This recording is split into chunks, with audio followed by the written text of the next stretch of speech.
नमस्ते, कैसे हो आप लोग बच्चे। चलिए बच्चे, आज हम सीबीएसई 2025 ने जो सीबीएसई ने सैम्पल पेपर डिजाइन किया हुआ है, आज हम उसको डिस्कस करेंगे। ये आज हमारा पार्ट 3 है।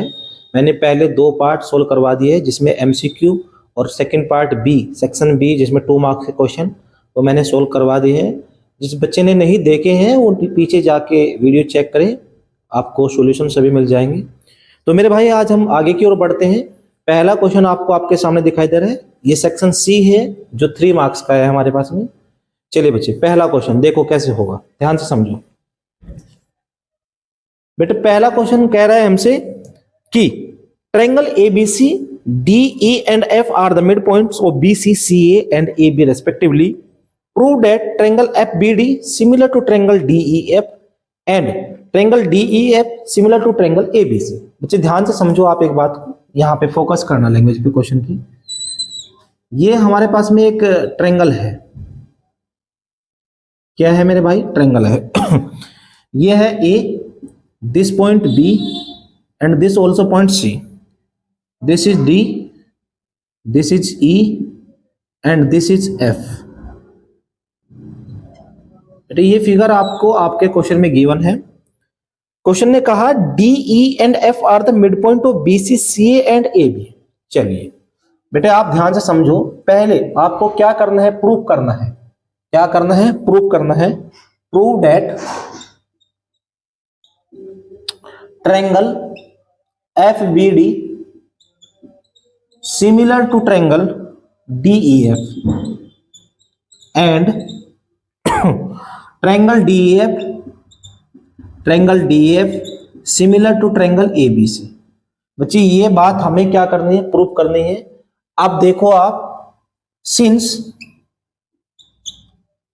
D E and F, D E and F, अब हम प्रूव कर रहे हैं यहां पे D E and F are the midpoints of BC, AC and AB respectively। Clear बच्चे? चलिए, देन आफ्टर दैट आप लिखोगे, ये स्टेटमेंट आपको एग्जाम में लिखनी है, ठीक है। अब हम यहां पे प्रूफ कर रहे हैं इसको। जबकि हमारे पास में जो बच्चे डी मिड पॉइंट है वो किसका है? BC का है। यानी कि हमारे पास में BC पैरेलल है किसके? FE के। एंड जो बेटे हमारे पास में E है वो किसके पैरेलल है? DF पैरेलल है हमारे पास में AC के। एंड देन आफ्टर दैट बेटा, अब यहां पे ध्यान से समझो, DE, ये DF DE पैरेलल है हमारे पास में AB के। मेरे भाई ध्यान से समझो। FE पैरेलल है BC के, FD पैरेलल है AC के। FD या DF बात एक ही है बच्चे। DE पैरेलल है AB के, DE पैरेलल है AB। ये बात आपको समझ में? चलिए अब बात देखो, समझो बच्चे। अगर FE पैरेलल हमारे पास में BC के हैं, तो यानी कि अपोजिट साइड्स हमारे पास में जब one pair of opposite side parallel होती हैं तो ये एक पैरेललोग्राम बन जाता है। यानी कि मेरे बच्चे आप देखो, BD EF is a parallelogram। मेरे भाई ये क्या है? पैरेललोग्राम है। देन अब आप इसको एंगल 1 लेट करो, एंगल 2, एंगल 3, एंगल 4 एंड इसको आप लेट कर देते हैं। अभी मत करना, चलो देखते हैं। Angle BDEF is a parallelogram. मेरे बच्चे आप देखो, तो एंगल 1 जो है हमारे पास में एंगल 3 के इक्विवेलेंट है, because opposite angles of a parallelogram are equal। मेरे बेटे ये बात समझ में आ रही सबको? यहां तक कोई डाउट किसी बच्चे को? मैंने पहली इक्वेशन लेट कर दिया इसको। क्या लेट किया मेरे बच्चे? पहली इक्वेशन। अब बेटा ध्यान से समझो, यहां पे इन ट्रायंगल किसमें पहला प्रूफ क्या करना है? FBD and triangle DEF। जब मैं FBD और DEF में चला, मेरे भाई आप एक बात समझो। पहली तो बात, आपको एंगल 1 3 के दिखा जो हमने प्रूव करा, angle 1 is equal to angle 3। यहां पे मैं लिख देता हूं क्या, फ्रॉम फर्स्ट, यानी कि हमने जो पहली इक्वेशन में प्रूव कर दिया। देन आफ्टर दैट बेटे एक चीज मिल गई, ये हमने इसके इक्वल दिखा दिया। अब बच्चे यहाँ पे देखो एफ ई पैरेलल है बी डी के, तो मेरे बच्चे जेड नहीं बन रहा है यहाँ पे, यानी कि एंगल 4 किसके बराबर मेरे भाई, 2 के। यहाँ पे हम लिखेंगे angle 4 is equal to angle 2। क्या रीजन है हमारे पास में, ऑल्टरनेट इंटीरियर एंगल। क्या मेरे बेटे, ऑल्टरनेट इंटीरियर एंगल। मेरे बेटे ये बात आपको समझ में आ रही है यहां तक किसी को डाउट है, मैंने यहां पे लिख दिया एंगल। देन आफ्टर दैट बेटे यहां पे समझो एंगल एफ बी डी हमारे पास में सिमिलर है, angle F B D similar है डी ई एफ के बाय एंगल एंगल सिमिलरिटी। बेटे ये बात आपको समझ में, मैंने इस ट्रायंगल को इस ट्रायंगल के सिमिलर प्रूव कर दिया, ये बात आपको समझ में आई। चलिए अब बच्चे हमारा टारगेट है डीएफ सिमिलर करना एबीसी के, ये ट्रायंगल पूरे कंप्लीट ट्रायंगल के सिमिलर करना है, सॉरी। अब बेटा आप ध्यान से समझो, मैं आपको यहां पे करा रहा हूं सेकंड पार्ट, सिमिलरली सिमिलरली। अब आप एक बात तो समझो फिर से, ये इसके पैरेलल है ना, तो मेरे बच्चे D C E F is a parallelogram.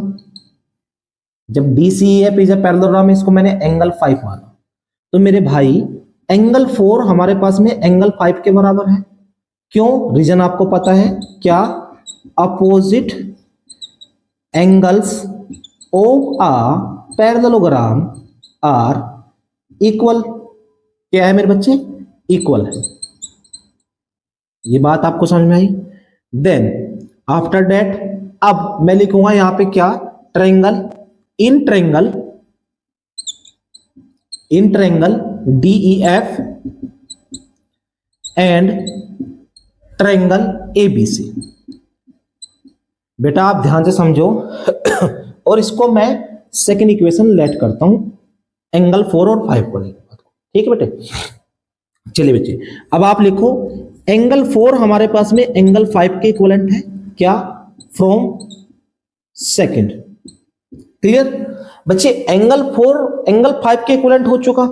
Then after आप बात समझो, एंगल 1 तो एंगल 3 के हमने पहले ही प्रूव कर दिया था, जो कि एंगल 3 एफ डी ई में है और एंगल 1 ए बी सी में है, तो यानी कि एंगल बी जो है हमारे पास में एंगल ई की इक्विवेलेंट है।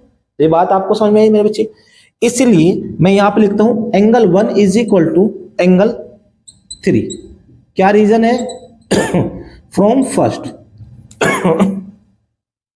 बेटे बात आपको समझ में आ रही है यहां तक, कोई डाउट तो नहीं है बच्चे। चलिए देन सिमिलरली हमारे पास में क्या हुआ, ट्रायंगल क्या था हमारे पास में, DEF, triangle DEF similar to triangle ABC by angle angle similarity. ये बात आपको समझ में आई, यहां तक मेरे भाई को डाउट है, ये बात हमने प्रूव कर दी है, ये हो गया है हमारे पास में हैंस प्रूव। बेटे यहां तक कोई डाउट किसी बच्चे को, ये एक बेहतरीन क्वेश्चन था, 3 मार्क्स का क्वेश्चन है, आपको एग्जाम में ऐसे लिख के आना है जैसे मैंने आपको चीजों को समझा है। किसी भाई को अगर कोई डाउट भी होगा तो आप नीचे कमेंट बॉक्स में कमेंट कर देना, बेटा मैं हर संभव प्रयास करूंगा अगली वीडियो में इसको कराने का। बच्चे बात तो आपको समझ में आ रही होगी। चलिए बेटा ये समझ में आ गया, यहां तक नहीं आया, अच्छा आ गया, चल ठीक है कोई बात नहीं। अब बेटा चलो अगले क्वेश्चन की ओर बढ़ते हैं। अगला क्वेश्चन हमसे क्या बोलता है जरा देखो ध्यान से इसी का हमारे पास में सेकंड पार्ट है, इसी क्वेश्चन का देखते हैं। चलिए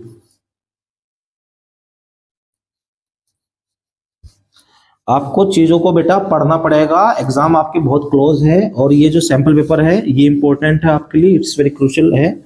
तो बच्चे आप इस चीज को ध्यान से समझना, एक इंपॉर्टेंस के साथ में चीजों को समझना, ठीक है। जो बच्चा अब लापरवाही करेगा ये मानो कि वो अपने आप को बहुत नुकसान कर रहा है, ठीक है, क्योंकि ये मार्क्स आपको आपके साथ हमेशा रहेंगे, 10th क्लास के बोर्ड के मार्क्स हैं बेटे।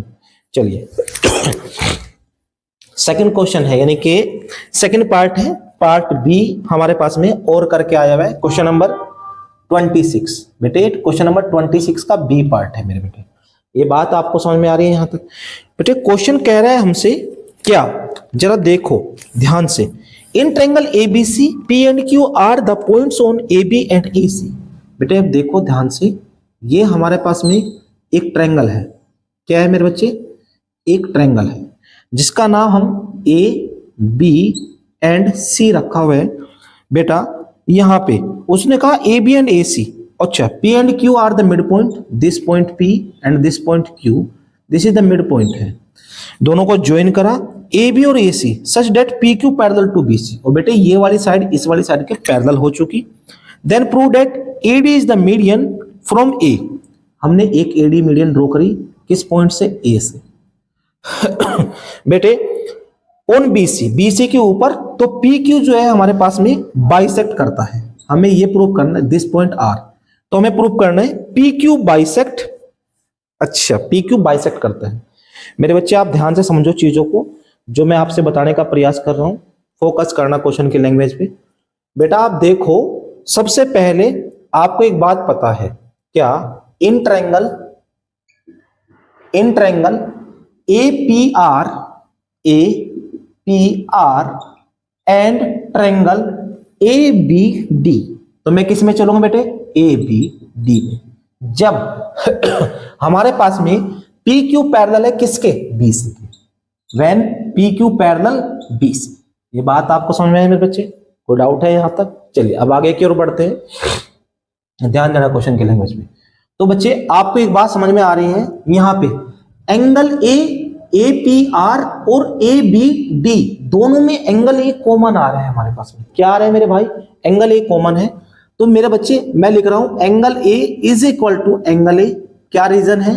Common angle, common angle. बेटा ये बात समझ में आई? Then after that A P R and A B D, आप देखो एक एंगल ये और एक एंगल ये इक्वल हो चुके हैं हमारे पास में। क्यों? आपको पता है पी क्यू पैरेलल है किसके मेरे बच्चे? बीसी के। किसके पैरेलल मेरे भाई? बीसी के। मैं लिखता हूं angle A P R is equal to angle A B D. क्या है हमारे पास में बेटे रीजन? Corresponding angle. ओहो अच्छा, इसने बताई सही बात हमसे। क्या है? Corresponding angle. ठीक है, कोरस्पोंडिंग एंगल कब होते बच्चे? पता होगा मैक्सिमम नंबर ऑफ स्टूडेंट्स को तो बात पता होगी।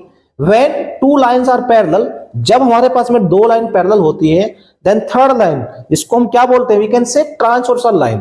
जब किन्हीं दो पैरेलल लाइन को एक ट्रांसवर्सल लाइन आपस में काटती है, फॉर एग्जांपल दिस ये पैरेलल, दोनों पैरेलल है, एक ट्रांसवर्सल आई हमारे पास में।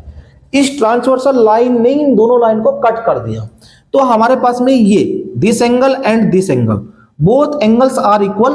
What is the reason? Is इनका इक्वल होने का रीजन क्या है मेरे भाई? Reason is corresponding angle. क्या है बेटे? Corresponding angle. ये बात आपको मेरे बच्चे समझ में आ रही है? यहां तक किसी भाई को कोई डाउट तो नहीं है? चलिए बच्चे अब आगे की ओर बढ़ते हैं, क्वेश्चन की लैंग्वेज पे फोकस करना। देन आफ्टर दैट हमें दो चीजें मिल गई। क्या? दोनों एंगल मिले। हम कह सकते हैं we can see triangle A P R similar to triangle A B D because by angle similarity. Angle similarity. मेरे भाई ये बात तो समझ में आ रही होगी आपको? चलिए अब बच्चे ध्यान से समझना। तो हमारे पास में A R upon A D is equal to P R upon B D. ये बात, इसको मैंने फर्स्ट इक्वेशन लेट किया। इसको क्या कहा मेरे भाई? मैंने फर्स्ट इक्वेशन लेट किया। सिमिलरली अब हम राइट हैंड की ओर बढ़ेंगे, यानी कि इधर की ओर चलेंगे। सिमिलरली यहां पे आप लिखो similarly triangle A Q R and triangle A C D. जैसे ही हम ए क्यू आर और ए सी डी में चले, बेटे आपको पता है कि पी क्यू पैरेलल है किसके मेरे बच्चे? बी सी के। तो मेरे भाई फिर से हमारे पास में angle A is equal to क्या हुआ? Angle A. क्या रीजन है मेरे भाई? Common angle. मेरे बच्चे क्या रखा हमने यहां पे? कॉमन एंगल नाम रखा। अब बेटा ध्यान से समझो इस बोर आगे। अब आप लिखोगे angle A Q R is equal to angle A C D. क्या बेटे, ए क्यू आर किसके बराबर, angle A Q R is equal to angle A C D. बेटे बात आपको समझ में आ रही है यहां तक, कोई डाउट तो नहीं है। चलिए बच्चे, अब ए क्यू आर हमारे पास में ए सी डी हुआ, रीजन हमारे पास में सेम है, क्या, कोरेस्पोंडिंग एंगल। क्या नंबर है बेटे, कोरेस्पोंडिंग एंगल। मेरे भाई ये बात आपको समझ में आ रही है। चलिए अब बच्चे यहां पे आप लिखोगे, क्या लिखोगे आप ध्यान से समझो, यहां पे कहोगे triangle A Q R similar to triangle A C D by angle similarity. Spelling पे मत जाना क्योंकि मैं मैथ्स पढ़ाता हूँ, इंग्लिश नहीं पढ़ाता बेटे, इस चीज को आप अंडरस्टैंड करना। चलिए अब मेरे भाई हम आगे की ओर बढ़ते हैं। समझ में तो आ रही होंगी चीजें, मजा आ रहा है या बोरियत फील हो रही है? बोल के बता दो, कमेंट तो कर दो नीचे। चलो देखो समझ में आ रहा है इसका मतलब। चलिए बच्चे देखो अब आपको यहां पे एक बात फोकस करनी है, हमने ये ट्रायंगल पूरे ट्रायंगल के सिमिलर कर दिया इसके, तो बेटा आप देखो A Q upon A Q, sorry not A Q, this is wrong, okay, A R upon A D, A R upon A D and R Q upon D C. बच्चे ये आपके पास में सेकंड इक्वेशन बन चुकी। मेरे भाई ये बात समझ में आई आपको, यहां तक कोई डाउट? चलिए अब बेटे अब हम आगे की ओर बढ़ेंगे, मैं आपको यहां पे करा रहा हूं, थोड़ा स्पेस कम है, समझने का प्रयास करना। मैं लिखता हूं from equation first and equation second we obtain, ठीक है। हमने लिया A R upon A D दोनों ओर था मेरे बच्चे, हमने लिखा P R upon B D किसके बराबर मेरे भाई, R Q upon D C. ये बात आपको समझ में आ रही है? चलिए बच्चे अब देखो ध्यान से, P R upon B D R Q upon D C, तो मेरे भाई मैं लिख सकता हूं यहां पे क्या, P R upon R Q is equal to B D upon D C, ठीक है बेटे। अब मैं यहां पे आगे लिखूंगा P R upon R Q is equal to B D upon B D. अब तुम कहोगे सर ये बी डी आपने कैसे लिख दिया? मेरे बच्चे क्वेश्चन ने आपसे क्या बताया था, आपसे बताया था एडी इज द मीडियन, किस पे है, बीसी पे। तो बच्चे जब मीडियन है ना तो बीडी हमारे पास में किसके बराबर मेरे भाई, यहां पे मेंशन कर देना BD is equal to DC, because AD is the median. क्या लिखोगे यहां पे, एडी इज द मीडियन। अच्छा अब ऐसे आया, हाँ ऐसे आया, देख मेरे भाई बीडी से बीडी कटा, क्या मिला हमने, P R upon R Q is equal to 1 upon 1। बच्चे ये बात समझ में आई? देन आफ्टर दैट हमने क्रॉस किया, then we get the result P R is equal to R Q, P R is equal to R Q. Hence ये बात हमने क्या कर दी मेरे भाई, प्रूफ कर दी। ये बात हमने क्या कर दी मेरे बच्चे, प्रूफ कर दी। क्वेश्चन ने हमसे क्या कहा था, देखो क्वेश्चन ने कहा था prove that AD is the median from A on BC bisect P Q. अच्छा तो AD is the bisect of P Q, तो यानी कि एडी ने पी क्यू को बाइसेक्ट करा। ये बात आपको समझ में आई? चलिए हेंस प्रूव। बेटे ये बात समझ में आ रही है यहां तक, कोई डाउट तो नहीं आपको? चलिए अब हम अगले क्वेश्चन की ओर बढ़ते हैं। बेटा अगला क्वेश्चन आपसे क्या बोलता है, ये चीजें आपको बेहतरीन रूप से समझ में आ रही है मेरे भाई? कोई डाउट है किसी को? नहीं है? खुश रहा करो, क्यों परेशान हो रहे हो? अरे बेटे अभी एग्जाम आपके क्लोज ही तो आ रहे हैं, पढ़ना आपको ही पड़ेगा। अच्छा ये परेशान हो रहा है, कह रहा है कि सर बहुत मुश्किल है, कैसे होगा? बेटे जब तुम पूरे साल नहीं पढ़ोगे तो आपको ऐसा ही लगेगा, लेकिन कोई बात नहीं, अभी भी समय है, आप कर सकते हो, मेहनत करो, चीजों को समझो, ठीक है। अब आप नए कॉन्सेप्ट की ओर मत भागो, आपने जो पढ़ रखा है उसको रिवाइज करो, ठीक है, क्योंकि रिवीजन में बहुत पावर है, ठीक है बेटे। चलिए अब हम अगले ओर बढ़ते हैं। अगला क्वेश्चन आपको क्या बोलते हैं जरा देखो ध्यान से। देखो the sum of two numbers is 18 and the sum of their reciprocal is 9 upon 40, find the numbers. बेटे आप ध्यान से चीजों को समझो। क्वेश्चन नंबर 27 हमसे कह रहा है कि the sum of two numbers is 18, तो मेरे भाई आप लिखोगे let the numbers be x and 18 minus x, because दोनों नंबर का सम हमारे पास में कितना है मेरे बच्चे, 18 है, तो इसीलिए हमने एक को x माना, दूसरे को 18 माइनस x माना.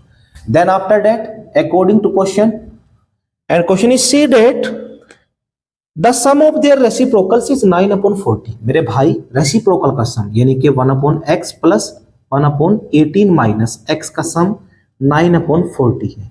मेरे भाई ये बात आपको समझ में आई, कितना है बच्चे, 9/40. ये बात आपको समझ में आ रही. अब बेटे क्वेश्चन को आगे की ओर बढ़ाते हैं. क्वेश्चन क्या बोलते हैं बच्चे, then we take LCM of both number 18 minus x and x, then we get x and 18 minus x. बच्चे बात समझ में आ रही है. देन हमने इनको यहां पे रिजल्ट आया हमारे पास में 18 माइनस x प्लस क्या हो मेरे भाई x is equal to 9/40. Then after that बच्चे x से x नेग्लेक्ट हो चुका, 18/x इंटू 18 माइनस x. मेरे भाई ये बात समझ में आई, ये मल्टीप्लाई है, is equal to 9/40. Then after that 9 1 जा 9 2 जा, हमने क्रॉस किया तो हमारे पास में मेरे बच्चे ये हो चुका x into 18 minus x is equal to 42 जा 80. मेरे बच्चे देखो x की मल्टीप्लाई जब मैं ब्रैकेट में करूंगा तो 18x और x की मल्टीप्लाई x में करूंगा तो x² इज इक्वल टू 80. ये बात आपको समझ में आ रही है मेरे भाई. चलिए अब बच्चे हमारे पास में क्वाड्रेटिक इक्वेशन की फॉर्म बन गई. इसकी बनी क्वाड्रेटिक इक्वेशन की. तो बच्चे अब हम आगे की ओर बढ़ते हैं. यहाँ पे देखो जरा, मैं इसको इन दोनों नंबर्स को शिफ्ट करता हूं राइट हैंड पे. तो बच्चे हमारे पास में x² माइनस 18x प्लस 80. ये बात समझ में आई मेरे बच्चे.